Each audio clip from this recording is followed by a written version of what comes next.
Yo mga idol boxing fight fans, kamusta? Maligayang pagbabalik sa ating sports channel. Kamakailan lamang ay natunghayan natin ang unti-unting pag-ingay ng pangalan sa mundo ng boxing, ang isa pang anak ni Manny Pacquiao na si Eman Bacosa Pacquiao. Kung saan maging sa social media ay naging mainit din ang kaniyang pangalan, lalo na nang pinasok na din nito ang pagiging isang artista at may mga naging endorser na rin nga ito. Kasabay ng mga blessings na dumarating kay Eman Bacosa, ay hindi inaasahan na may susulpot na panibagong anak na naman umano ni Manny Pacquiao. At ito nga ay walang iba kundi si Lemuel Kenneth De Barbo.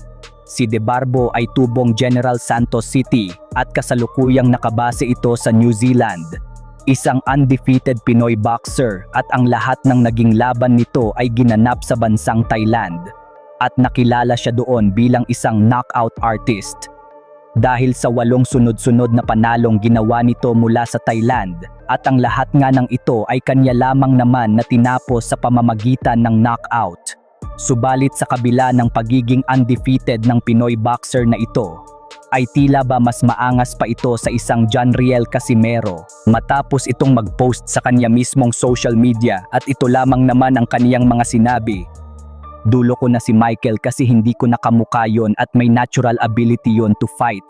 Kayong dalawa wala and I can prove it by demolishing you both early in my own way style. Matuto kayong rumespeto sa long lost older brother nyo pagkatapos ko kayong durugin isa-isa. Ganito ang naging banat ng Pinoy boxer na ito at ang pag-claim nito na long lost older brother umano nito ng mga anak ni Pacquiao kahit na wala naman talaga itong katotohanan. Dagdag pa nito na sobrang napakaliit yang 5'10" mo sa akin, Eman, kumpara sa mga malalaking pinagdaanan ko dito sa New Zealand. Yung height, reach, ring IQ and awkward bad intentions ko sa ring identical kay MP. Kaya kung ako sa'yo, mag-ensayo ka maigi and focus ka sa boxing. Huwag sayangin ang gens na dala mo ngayon. Unahin kitang turuan ng leksyon, sunod ko na lang si Kuya mo Jimwell kasi medyo hilaw pa yon. Easy job lang kayo sa akin, Pacquiao brothers. Mas mahirap pa yung trabaho ko dito kesa kalabanin kayo. Rat-ratin ko lang kayo gaya nitong awkward skills na nakuha ko kay Papa MP.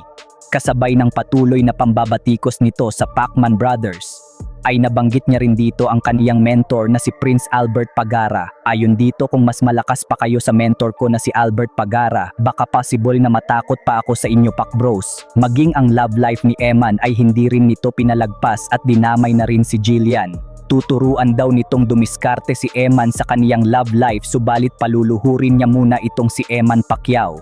Ganito katindi ang pangha-hype ng Pinoy boxer na ito na alam niyang kapag siya ay pinatulan ng mga Pac Brothers ay papabor halos lahat sa kanya lalo na pag-usapang pera.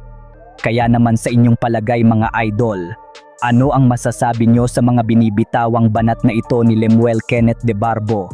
Malaya po kayong magkomento sa baba at atin po yang babasahin. Hanggang sa muli, marami pong salamat.